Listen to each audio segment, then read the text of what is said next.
लाखों की सैलरी में 5,000 पे तो कुछ भी नहीं लगते थे। तो वो जो होम सिकनेस है वो शायद मुझे नहीं फील हुई थी। क्या किसी पाकिस्तानी से आप मिले हो, पाकिस्तानी कैबिन क्रू से? पाकिस्तानी लोगों का बिहेवियर कैसा होता है? हिंदी वो भी बोलते हैं, हिंदी हम भी बोलते हैं, जब तमीज से बोलते वो हैं तो उर्दू उर्दू बोलते बोलते हैं। देखो, मैंने कभी भी कोई ऐसी डिस्क्रिमिनेशन फेस नहीं करी कि उनको लगता हो कि यार ये हिंदुस्तानी है और हम पाकिस्तानी है। कस्टमर्स अच्छे होते थे, बस यही है कि हम हिंदी बोलते थे, वो कहते थे आप उर्दू बहुत अच्छी बोलती हैं। बट कोई भी पाकिस्तानी, चाइनीज और श्रीलंकन इंडिया की फ्लाइट्स ऑपरेट नहीं कर सकता, ऐसी हमारी गवर्नमेंट की रिस्ट्रिक्शंस थी। आप फ्लाइंग करना स्टार्ट करते हो तो आपको और जो कंपनी के प्रोवाइडेड बेनिफिट्स होते हैं वो भी पता चलते हैं। तो कदेविज में we were allowed to fly out of Doha if we have more than 2 days off वीना फ्लाइट्स। तो फिर मैंने इंडिया आना शुरू कर दिया क्योंकि ID-90 used to cost us only 5,000 rupees for one ticket both ways. तो लाखों की सैलरी में 5,000 पे तो कुछ भी नहीं लगते थे। तो बस मुंह उठा के जब लगता था कि यार डेज ऑफ है या कुछ नहीं करना दोहा में, तो चलो यार इंडिया चले जाते हैं। तो वो जो होम सिकनेस है वो शायद मुझे नहीं फील हुई इतनी, क्योंकि बात भी बहुत क्योंकि करते आप थे। अक्सर आते रहते थे। क्योंकि मैं आती रहती थी और मैं फोन पे भी बहुत ज्यादा कनेक्टेड रहती थी, तो इस तरीके से लाइफ बिकेम फार इजियर। तो वहाँ पे बहुत सारी नेशनैलिटीज हैं कतर एयरवेज में। क्या किसी पाकिस्तानी से आप मिले हो, पाकिस्तानी कैबिन क्रू से, जिससे आपका बॉन्ड अच्छा बना हो? पाकिस्तानी लोगों का बिहेवियर कैसा होता है? मैंने शीतल कुछ क्रू के साथ फ्लाई किया जो पाकिस्तानी थे। We were all the same, ऐसा कोई डिफरेंस नहीं होता। हिंदी वो भी बोलते हैं, हिंदी हम भी बोलते हैं, जब तमीज से बोलते वो हैं तो उर्दू उर्दू बोलते बोलते हैं। हैं। तो जब वो तमीज से बोलते हैं तो उसे उर्दू बोलते हैं और हम उसको हिंदी बोलते हैं। तो बस यही डिफरेंस था। अदर देन दैट मैंने बहुत सारी पाकिस्तान फ्लाइट ऑपरेट भी करी है। मैंने इस्लामाबाद फ्लाइट ऑपरेट करी है, मैंने कराची फ्लाइट ऑपरेट करी है। और मैं कराची में एक एयरपोर्ट के अंदर हमें जाना अलाउड होता था, एयरपोर्ट से बाहर नहीं जा सकते थे, लेओवर्स नहीं होते थे, टर्न अराउंड फ्लाइट्स होती थी। बट जो हमारा टाइम होता था उसमें हमें अलाउड होता था कि हम ड्यूटी फ्री चले जाएं। तो वहां पे रहमते शरीन करके एक बहुत फेमस आउटलेट था airport about Pakistani sweets. Okay. तो वो पाकिस्तानी स्वीट्स बिल्कुल इंडिया जैसी होती रहमत है। Shereen. Shereen. Hmm. Oh nice. हाँ, तो मैं वहां से, मुझे याद है मैं अपने पेरेंट्स के लिए भी एक बार वो लेके आई थी पंजीरी, जो बहुत अच्छी बनती थी, रियली यमी। तो मुझे याद है कि मैं एक बारी वो वहां से खरीद के इंडिया तक लेके आई थी और मैंने अपने पेरेंट्स को भी खिलाई थी, देखो पाकिस्तान से मैं आपके लिए पाकिस्तान से ये पंजीरी लेके आई हूँ, तो यू कैन टेस्ट। तो पाकिस्तान के जो पैसेंजर्स, पाकिस्तानी पैसेंजर्स होते होंगे फ्लाइट में, उनका बिहेवियर कैसा होता है? मतलब अच्छा होता है या मतलब ऐसा? दे गुड, दे गुड। मैंने कभी भी कोई ऐसी डिस्क्रिमिनेशन फेस नहीं करी कि उनको लगता हो कि यार ये हिंदुस्तानी है और हम पाकिस्तानी है। कस्टमर्स अच्छे होते थे, बस यही है कि हम हिंदी बोलते थे, वो कहते थे आप उर्दू बहुत अच्छी बोलती हैं। तो इतना ही डिफरेंस था। उन्हें ऐसा लगता था मैं उर्दू बोल रही हूँ, हम हिंदी बोल रहे हैं। तो देखो, बहुत ज्यादा कोई डिफरेंस है नहीं इंडिया और पाकिस्तान में। इट इज जस्ट कि बॉर्डर्स अलग हो गए हैं, बट लोग भी वैसे ही हैं, माइंडसेट भी वैसे ही है, वही लैंग्वेज बोलते हैं और वैसे ही दिखते हैं जैसे इंडियंस दिखते हैं। तो डिफरेंस थोड़े से सुंदर दिखते हैं। हाँ, पाकिस्तानी लड़कियां मुझे ऐसा लगता है कि सुंदर होती हैं। In fact I love wearing Pakistani suits, मुझे बहुत कंफर्टेबल लगते हैं क्योंकि वो थोड़े लूज होते हैं और बिल्कुल उनकी फिटिंग इतनी स्मार्ट होती है। तो आई पर्सनली लव वेयरिंग। आजकल तो ट्रेंड में है बहुत ज्यादा ये पाकिस्तानी सूट्स। आजकल तो लड़कियां पहन रही है, अपनी शादी में भी पहन रही है एक्चुअली। इंडियंस को कतई विज में पाकिस्तान की फ्लाइट्स ऑपरेट करना अलाउड होता था, टू माई सरप्राइज। बट कोई भी पाकिस्तानी, चाइनीज और श्रीलंकन इंडिया की फ्लाइट्स ऑपरेट नहीं कर सकता, ऐसी हमारी गवर्नमेंट की पॉलिसीज है। रिस्ट्रिक्शंस थी। ओके। तो इमेजिन, देवर ओके, देवर लिबरल, तो हम तो चले जाते थे, वो कभी नहीं आते थे। और पाकिस्तान फ्लाइट पे भी अगर मान लो कभी ऐसा हो, कोई टेक्निकल प्रॉब्लम हो जाए या कुछ ऐसा हो, तो इंडियंस को वहां पे इमिग्रेशन क्लियर करना अलाउड नहीं होता था। तो कभी ऐसा हुआ नहीं कि हमें इमिग्रेशन क्लियर करनी पड़े, अदरवाइज देखते कि क्या चीजें होती। बट ये रिस्ट्रिक्शंस थी, इसीलिए हमारी फ्लाइट टर्न अराउंड फ्लाइट होती थी। तो कभी भी आपको पाकिस्तान में लेओवर नहीं हुआ? लेओवर्स नहीं हुआ, हमने एयरपोर्ट से मतलब कंट्री में एंटर करके कभी नहीं देखा, बस एयरपोर्ट तक जाते थे। तो जिन्ना इंटरनेशनल एयरपोर्ट है, स्टिल जिना। हाँ, जैसे हमारे तो वहीं जाते थे और वहां पे लेदर्स के गुड्स मिलते हैं, जैकेट्स मिलती थी, तो कुछ कुछ चीजें वहां से बस ले लेते थे एज सुवेनियर्स एंड मेमोरीज।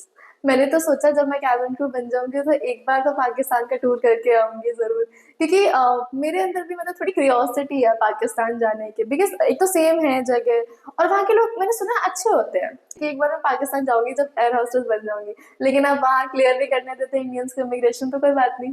नहीं, बट आप वीजा लगवा के जाओगे तो इट्स अ डिफरेंट थिंग। आप अगर एक वीजा लेके ऑब्टेन करके फिर जाओगे मैं तो अमेरिका नहीं जा सकती ना। तो इससे अच्छा हाँ, कि फिर वहां अमेरिका। प्रॉब्लम होगी। और इनफैक्ट मैं तुम्हें बताऊं, इनफैक्ट इंडियंस के लिए भी ऐसा होता है। मैंने कई अपने क्रू के साथ देखा है कि जब हम यूएस फ्लाइट्स ऑपरेट करते थे तो जो मुस्लिम क्रू होते थे हमारे साथ, इनफैक्ट फ्लाइट डेक भी होते थे, उनको भी सेकेंडरी चेक के लिए बुलाया जाता था। मतलब उनको अलग से ले जाके एयरपोर्ट पे रोका जाता था, इंक्वायरी की जाती थी, क्वेश्चंस पूछे जाते थे और इस तरीके से। ऐसा क्यों? क्योंकि वहां पे है रिस्ट्रिक्शंस। आई थिंक 9/11 के बाद से वो मुस्लिम कम्युनिटी के लिए they are little strict, so they have rights to stop you and ask you questions. So Muslim जो हमारे क्रू जाते थे या फ्लाइट डेक क्रू भी होते थे, उनके साथ तो मैंने अक्सर देखा था, बट इनफैक्ट एक बार मेरे साथ भी ऐसा हुआ। क्यों? आपको तो नाम भी मुस्लिम नहीं है। मेरा तो नाम भी नहीं है, बट पता नहीं क्यों, दैट वाज वेरी वियर्ड। मैं इमिग्रेशन काउंटर्स पे खड़ी थी, मैंने अपना पासपोर्ट दिया, and I remember this immigration officer was murmuring something. She was observing me, how am I standing, where am I looking, I am looking to the left, I am looking to the right, and she was saying these things very gently, like whispering sort of a thing on the no walkie talkie. तो you would be holding it, so it will make me understand कि आप किसी से बात कर रहे हो। Okay. But उनका कोई माइक ऐसा लगा हुआ था और वो ऐसे बता रही थी, तो मुझे बहुत वियर्ड लगा। और नॉर्मल टाइम से जितना एक क्रू को इमिग्रेशन क्लियर करने में लगता था, उससे ज्यादा टाइम हो गया था। और मैं ये वंडर कर रही थी कि मुझे क्यों रोक के रखा है यहाँ पे। तो फिर then I realise, she told me you have to go for a secondary check. I said okay sure. So फिर मैंने अपना लगेज लिया एंड मैंने अपने सुपरवाइजर्स को इन्फॉर्म किया। I was junior crew that time, I was working with business class, तो एक लेवल अप था मेरा जूनियर से। तो मैंने अपने सुपरवाइजर को बताया कि they have told me to go for a secondary check. तो उन्होंने कहा ठीक है, अब आप उसमें कुछ भी नहीं कर सकते, as an airline also you can do तो एनीथिंग। उन सब ने आपका वेट किया, वो चले गए? देखो हम वेट करते थे 1 से 1.5 घंटा, और जो हमारा ग्राउंड स्टाफ होता था वो कोऑर्डिनेट करता था वहां पे एयरपोर्ट पे, और फिर वो आपको आके बताता था कि और फाइनली क्या अगर हुआ। 1-1.5 घंटे से ज्यादा हो गया तो सब क्रू अपने तो फिर अपने क्रू टेंट्स में चले जाते हैं? नहीं, फिर आप होटल चले जाते हो, और वो जो क्रू एयरपोर्ट पे बचा है, ग्राउंड स्टाफ इंश्योर करता था कि वो उसको होटल तक पहुंचाए।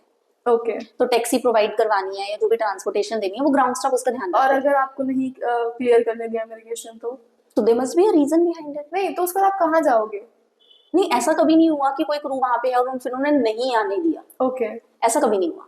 जाने देते थे, बट यही है कि टाइम के हिसाब से कोई 2 घंटे वेट करके आता था। जैसे मुझे तो आई थिंक मेरा पासपोर्ट उन्होंने लिया, मैं सेकेंडरी चेक के लिए गई, तो एक बहुत बड़ा सा हॉल था, बहुत सारे लोग थे वहां पे। अब मैं यूनिफॉर्म के अंदर I was like looking like an alien in that crowd. सब मेरी तरफ ऐसे घूर घूर के देख रहे थे कि भाई इसको क्रू को क्यों लेके आए यहाँ पे। अब मैं क्या करती वहां पे। So I was just waiting. We were not allowed to use cell phones की, जैसे होता है ना, लोग कहीं पे अकेले होते हैं तो उनको लगता है चलो फोन में टाइम पास कर लो, हमें तो वो भी अलाउड नहीं था, because at the end of the day you are the representative of the तो 2 एयरलाइन। घंटे आप ऐसे बैठे रहे? नहीं, मेरा 2 घंटे का नहीं था, it only took me 15-20 minutes. Okay. So I think they observe your behaviour कि आप क्या कर रहे हो, आप क्या सोच रहे हो, are you nervous, are you showing some kind of act of suspiciousness या कुछ भी ऐसा। तो पता नहीं, वो मेरा पासपोर्ट लेके गए और मैं उस क्राउड के बीच में खड़ी थी। फिर मैं खड़ी थी और मैं वेट कर रही थी कि अच्छा, कोई आए। बैठना अलाउड नहीं है? बैठने की जगह नहीं थी, लोग ऑलरेडी बैठे हुए थे। ओके। और जो जिनको सीट नहीं मिल रही थी वो नीचे बैठे हुए थे। Now imagine I can not sit on the floor in the uniform.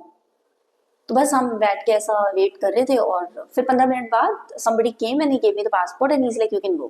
मुझे लगा ठीक है। Okay. फिर मैंने अकेले इमिग्रेशन क्लियर किया और मैं बस तक गई, तो क्रू वेट कर रहा था वहाँ पे। तो Okay. कुछ भी नहीं हुआ। बट यस, पाकिस्तानीज के लिए, मुस्लिम ट्रैवलर्स के लिए या लोगों के लिए डिफिकल्ट होता है। ओके। स्पेशली अगर आप पाकिस्तान होके आए हो तो यूएस में वैसे भी आपको वीजा अप्लाई करना पड़ता है और आपको इंटरव्यू देना होता है। तो इनफैक्ट कैबिन क्रू के लिए भी कई बार वो रिजेक्ट कर देते थे आपका वीजा एप्लीकेशन। और एक बार कर दिया तो दोबारा आप नहीं कर सकते अप्लाई? नहीं, आप अप्लाई कर सकते हो, क्योंकि वो कदे वीजा अरेंज करती थी, तो फिर वो कोशिश करते कि वो ना आपको वीजा के लिए भेजें, एटलीस्ट फॉर एन ईयर और 2। ओके। तो फिर जब नेक्स्ट रोटेशन में वो स्टार्ट करते थे, फिर शायद आपको मिल जाए। तो ऐसा भी हुआ है कि वो क्रू को भी रिजेक्ट कर देते थे। और किसी को 1 साल का वीजा देते थे, किसी को 3 साल का देते थे। मुझे 5 साल का दिया, पता नहीं क्यों। हाँ, तो मुझे 5 इयर्स का दिया। और फिर आपके रोस्टर्स में हर महीने आपको मिलती है एक यूएस फ्लाइट। तो कई बार आप थक भी जाते हो, बिकॉज टायरिंग होती है फ्लाइट्स, लंबी होती है, अल्ट्रा लॉन्ग फ्लाइट्स होती हैं, 12 घंटे 13 घंटे की फ्लाइट, और फुल ऑफ स्पेशल मील्स। भर भर के बैग्स लेके आते थे, तो बैग्स की प्रॉब्लम होती थी, सिटिंग का इशू होता था। और फिर वो एवीएमएल इतने ज्यादा होते थे कि उनको अरेंज करना वो used to be a tough call. अब आप व्यूअर्स को बताओ एवीएमएल होता क्या है? यूजुअली क्या होता है कि अगर आपके साथ कोई भी डाइटरी रिस्ट्रिक्शंस हैं या फिर आप स्ट्रिक्टली वेजिटेरियन हैं और आप ये चांस नहीं लेना चाहते कि आपको फ्लाइट पे कुछ भी सर्व किया जाए, तो आप टिकट बुकिंग के टाइम पे फुल सर्विसेज एयरलाइन के साथ ले सकते हैं, ऑप्ट कर सकते हैं अपनी पसंद के मील का। तो वो होता है स्पेशल मील। फ्लाइट पे तभी आता है जब आप रिक्वेस्ट करेंगे। तो अगर आपको नहीं पता तो जब आप टिकट बुक करते हैं तो आप अपने ट्रैवल एजेंट से भी इसके बारे में डिस्कस कर सकते हैं। तो कैसी लगी आपको आज की वीडियो? बातें तो होती ही रहेंगी, लेकिन अब हमारे जाने का टाइम हो गया है। अब हम आपसे मिलते हैं नेक्स्ट वीडियो में और भी ज्यादा इंटरेस्टिंग स्टोरीज के साथ। सी यू।